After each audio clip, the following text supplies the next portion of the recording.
Venice is full of world-famous attractions, like the Campanile or Bell Tower in Piazza San Marco.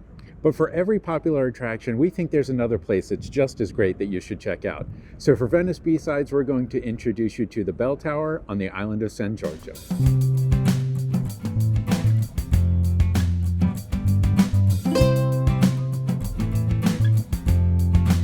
Piazza San Marco is the main public square in Venice.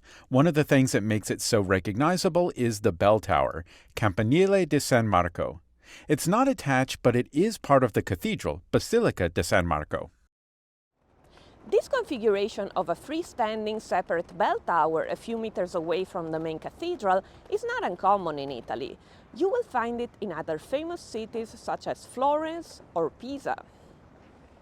This is not the original tower. A watchtower was built on this site in the 10th century. It went through many revisions. Eventually, the need for a defensive tower passed, and in the 12th century, the bell was added. But the tower would still see many revisions and repairs in the centuries that followed. As the tallest structure in Venice, it has faced earthquakes, lightning strikes, and general deterioration of the aging structure. In 1902, the tower collapsed completely. It was immediately decided that it would be rebuilt, where it was, and how it was. In 1912, the rebuilt tower was completed. It's a new structure, but includes some historic components that were salvaged.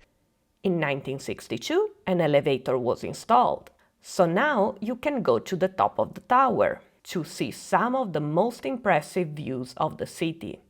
You can look out over the rooftops, past the edge of the city, all the way out to the surrounding lagoon. It's also a great way to enjoy some of the sights of Piazza San Marco itself. Most days, the tower is open to the public, and it's particularly popular in the summer. You'll usually see a line of people stretching out here, so you should be prepared to wait in line. But if you do go to the top of the bell tower, there's one thing that you won't get to see. You won't get to see the bell tower itself. When you're up at the top, you won't get that classic view of Piazza San Marco. That's why we recommend you also add a trip to the island of San Giorgio Maggiore to your agenda. San Giorgio Maggiore is a separate island just across the San Marco basin from the main piazza. A short ride on the Vaporetto, the water bus, will get you there. You can take the Vaporetto from the San Zaccaria Station near Piazza San Marco. From the B platform, you can take the Vaporetto Line 2 to San Giorgio.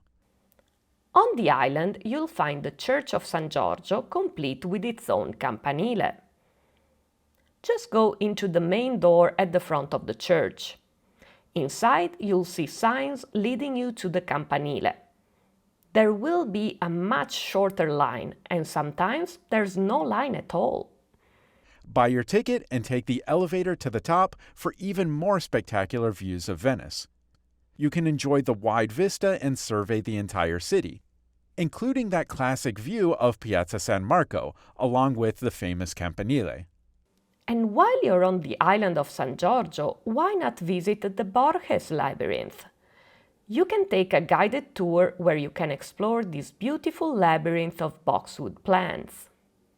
When we did the tour, it included a quick look at the private libraries and some time to relax and view the labyrinth from above. You can also add on a tour of Teatro Verde, the secluded amphitheater tucked away on the island. And here's a bonus tip. For a great view of San Marco without the heights, you can take a walk to the tip of the Sestiere of Dorsoduro. Punta della Dogana is right across the basin from Piazza San Marco. It's a nice place to sit and enjoy the view. But we think the island of San Giorgio is a much more secluded and relaxed experience that pairs nicely with the more famous and more crowded Piazza San Marco. Check out our channel for much more about traveling to Venice.